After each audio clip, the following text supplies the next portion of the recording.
Hello, hello, hello. Welcome to another episode of the GSMC Wrestling Laureate podcast brought to you by the GSMC Sports Network. I'm your host, Eric Rodriguez, here every Monday through Friday, 8 p.m. Pacific time, 11 p.m. Eastern time, talking all things professional wrestling. So, go to grab your favorite beverage, grab your favorite snack. We're going to talk about, some good old fashioned wrestling. Don't be too shy. Make sure you hit up the Tips of the Nations link at make sure you send some chats, talk to me. I want to hear you guys' opinion about some things, professional wrestling. We love other fans by kind of, the best way wrestling fans get along is I feel like the more they kind of disagree, which is kind of crazy. But ultimately, I don't know. I just feel like that's always a huge, kind of home run in terms of professional wrestling. So thank you for tuning in to the GSMC Wrestling Laureate podcast brought to you by the GSMC Sports Network.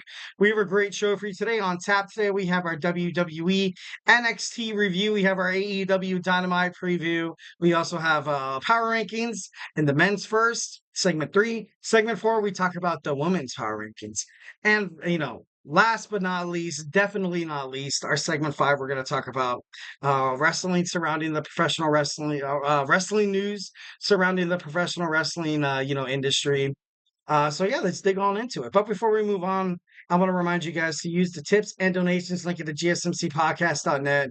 Shoot me your questions, comments, or concerns. Tell me what you like. Tell me what you don't like. Tell me what you want to see in terms of, future AEW plans. Maybe you may probably have heard that maybe Shane McMahon could possibly be joining AEW. I think, at this point, it seems kind of dire. It seems kind of, I don't think it's going to happen. But yeah, honestly, use this link at the GSMCpodcast.net to share your opinion, share your thoughts, share your beliefs.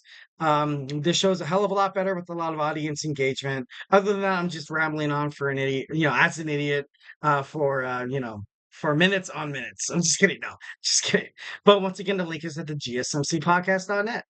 So, all right, let's do it. We have WWE NXT review. Let's jump on into it. First, we have Ethan Page addresses the NXT universe. It only took Ethan Page 6 weeks. Wow. 6 weeks to take over the NXT entirely. Kind of crazy, all ego. Obviously, he's from AEW, wrestled sometime in Total Nonstop Action, Impact Wrestling. But I'm happy for Ethan. I think in terms of wrestling, I think in terms of promos and stuff like that, I feel like having the belt on Trick was good. It was great. He's a great superstar. But it got to the point where you're like, kind of like a Cody Rhodes. It kind of reminded me of Cody Rhodes, where you kind of see him like beating people over and over again. And it's just like this total baby face. And you're like, man, we kind of really want someone a little bad. Maybe someone a little bad. And then that's when Ethan Page came in. You could say he fell on into it. Like, you know what I mean? I kind of fell on into the NXT World Heavyweight Championship, and he had this huge smile on his face. It was kind of cool. It was pretty funny. Honestly, Ethan Page is, he's all ego, but most importantly, he's all man. He's all man, 110%. One of the best wrestlers, probably WWE NXT has today. Maybe even WWE. Maybe he finds his way, and he makes a debut, on the main roster, probably within the next draft, or maybe perhaps sooner. So, definitely love that. 1,010%. He did bring up something that I've been kind of reiterating over and over again on this podcast. That he mentioned how Trick Williams likes to refer to Shawn Spears, Lexis King, and himself, Ethan Page, as like outsiders. Obviously they have, they came from AEW. They've, they have a background that's not really WWE. They haven't really been brought in or brought up by WWE, but this was just more of another shot at Trick Williams. I kind of liked it. I kind of like how Ethan Page kind of made it a little, kind of put AEW on the spot there once again. Like we talked about it in our last episode. We had CM Punk, Jade Cargill, also Cody Rhodes make it back home to WWE, and then you had Ethan Page, talent from NXT, from AEW, and it's kind of crazy. It's kind of crazy how as soon as you make it to the WWE roster, there's kind of there's a lot of opportunities, a hell of a lot of opportunities to be honest. But no, honestly, I thought that was actually pretty kind of pretty conniving that Ethan Page would kind of bring that up within his promo. Now we're not in that whoop that trick era. We are now in the era of ego. And the moment he said that, you saw Trick Williams come out. Whoop, the trick. Whoop that trick came out. He wanted a rematch. I want a rematch tonight. Tonight. And Ethan Page is like, you know what? No, man, I'm good. I'm good. You can't demand anything from me because you were yesterday. I'm today. I'm the new NXT World Heavyweight Champion. All ego Ethan Page. What goes down in this company is the face of this company, and you're looking at him. And that's exactly why you love Ethan Page. The moment he stepped into the ring for his debut, the way he kind of, structured his contract around Trick Williams defending his NXT World Championship against him, it was pretty badass. It was pretty cool. Definitely love that, that tenacity, that ambition, that determination. So, Ethan Page is going to be really, really, I feel like he's going to do great. He's going to be great in WWE NXT. And then, of course, then you saw Shawn Spears come out. You also saw Javon Evans. And then you had the four facing each other. But then once again, Javon Evans and Trick Williams end up fighting off Spears and Ethan Page. So, much like the last couple of episodes of NXT, Tuesday Night NXT, it's been kind of the same. And, kind of, makes me a little like, okay, like, I feel like there needs to be something done about this Javon Evans and Trick Williams kind of situation. I want, Trick Williams is obviously a star. He's a huge star. He's definitely the face of NXT. Well, not the face of NXT anymore, but beforehand he was. He was. And then you have Javon Evans. Javon Evans is this 20-year-old that has a promising future within WWE NXT. Obviously, they're probably going to give him the strap next, but right now they're not going to do it. They're not going to do it. So might as well, kind of create some kind of turmoil here. Maybe have like a nice little, back and forth rivalry between the two. Kind of sets up like a Bret Hart versus Shawn Michaels, where these guys, they kind of grew up within the wrestling industry together. They fought when they were, kind of down in the rankings. They fought when they were in the middle, and they ultimately fought at their best at, WrestleMania, Royal Rumble. You saw Bret Hart and you saw Shawn Michaels duke it out often. So, maybe this could be perhaps like another, another worthy, most notably, WWE NXT rivalry between Trick Williams and Javon Evans. All right, next we have Karmen Petravic. Karmen Petravic picks up the victory against Arianna Grace. Obviously, you saw the two tag teaming, the two fellow Canadian wrestlers. They tag teamed together to face and defeat JC Jane and also Jasmine Nix at WWE NXT Heat Wave on Sunday. Obviously, you saw Fallon Henry. Fallon Henley is what is she doing? What is she doing right now? Fallon Henley, she's a huge heel. Obviously, that's kind of, JC Jane loves it. She loves it. Jasmine Nix loves it.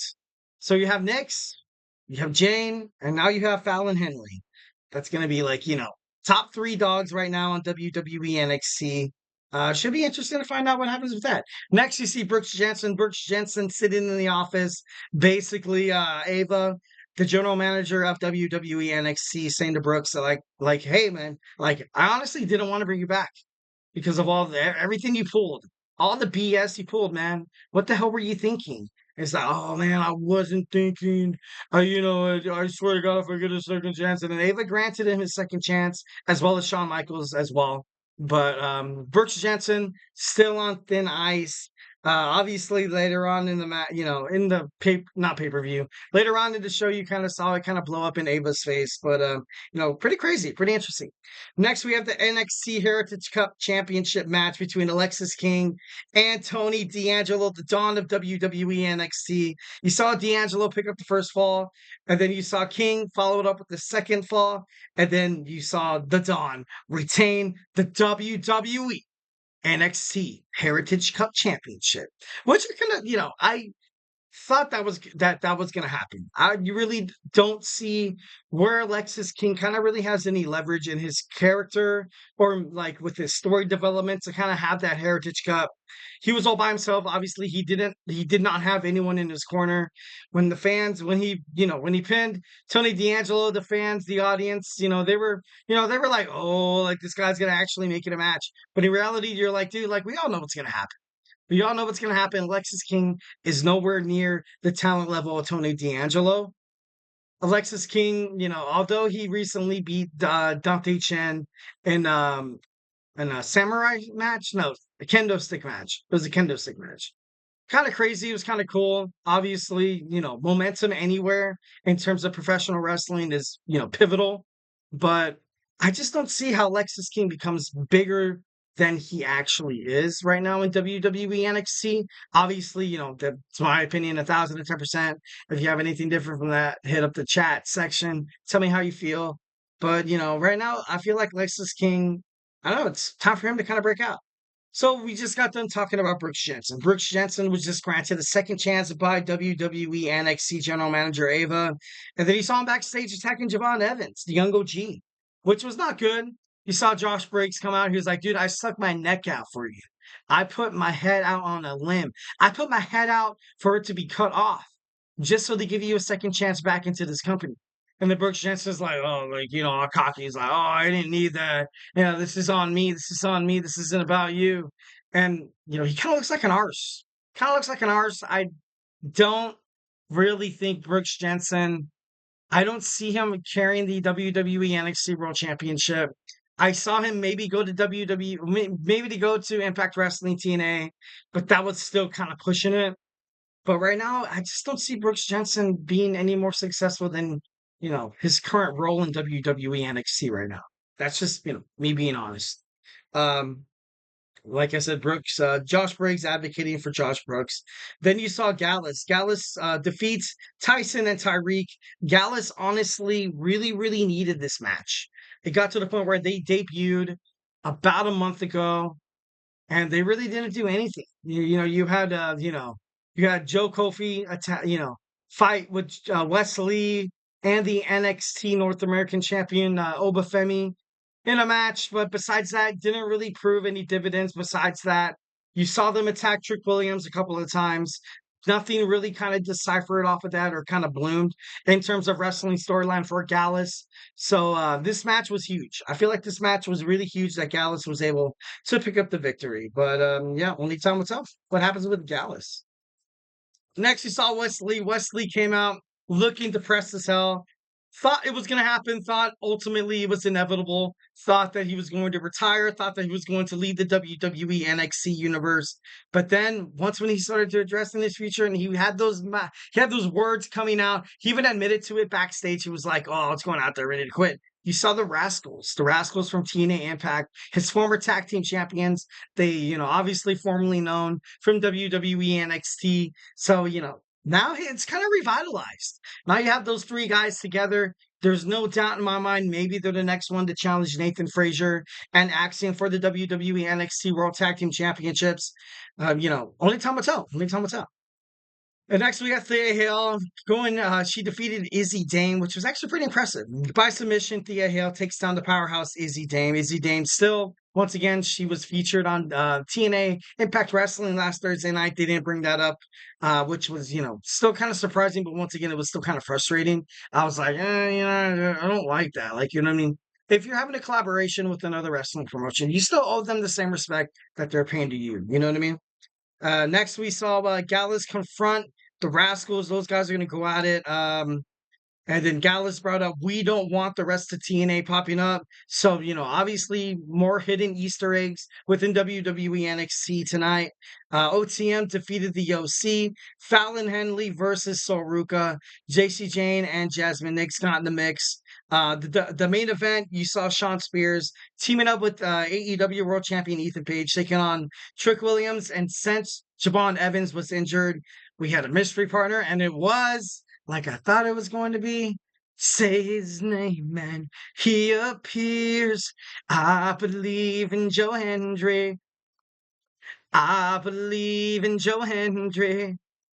And he made it. He made it to the WWE. I love it. He looks like a WWE superstar. He won his first match on NXT.